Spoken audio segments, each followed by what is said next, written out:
You're going to have to toggle that chart, which is not showing that now. It's electronic trading hours here. So you would toggle it to regular trading hours. We've done that so far in this live stream. So we don't need to do that now. The charts have been annotated. So all these levels here is what's on my notepad. You're all asking for what's on your notepad. Show us your notepad. This is what I'm putting on here. There's nothing secret on there. I promise you. Nothing except for this stuff. So once we started to drop off, it could still run that high. And as we're seeing it run up here, watch what happens. This high here with ES. So we go at EMES H2026.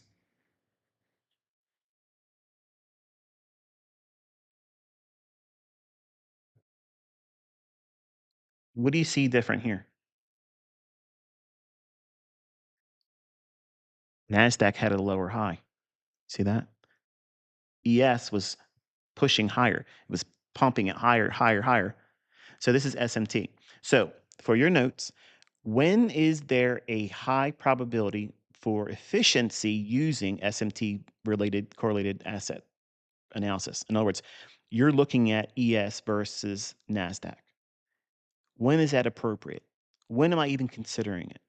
When there is a liquidity run or a high volatility injection like news. Okay. 9:30 is always going to act like that. 9:30 is running liquidity. The first few minutes, first 30 minutes, we're looking for liquidity for it to gravitate towards. In this case, we're seeing that Judas swing higher at 9:30. Here's 9:30's candle. It rallies up and it makes a high, higher high, higher high. Bull flag traders are going to look at that and fall in love. That's my Valentine. Kissy, kissy. But this is the kiss of death because we're going to go back to the NASDAQ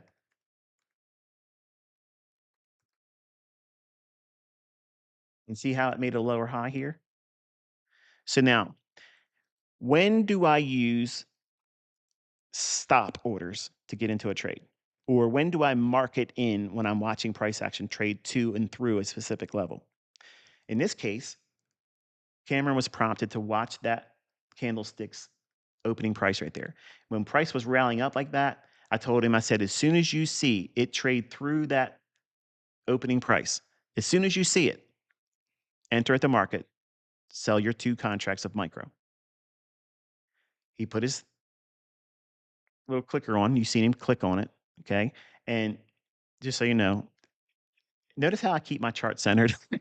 I'm very, very OCD about it. Okay. And it was driving me nuts, but I couldn't tell him to fix his chart. And I didn't want to touch the mouse. But as soon as he put the order in, I said, now it's going to drop a little bit. Give it a chance to drop. And then you're going to put your stop loss just below the opening price. Because if it's going to run, it's going to rip through it real quick. And you can see him, he's hovering over top of the close button. He's indecisive. He don't know what he's wanting to do. And he's like, okay, when do I do it now, dad? And because he's used to fair value gaps. So now what I'm teaching him is sharp reversal patterns. And this is what we're covering today. Okay, so the topic today is sharp reversal patterns and using stop orders or market orders.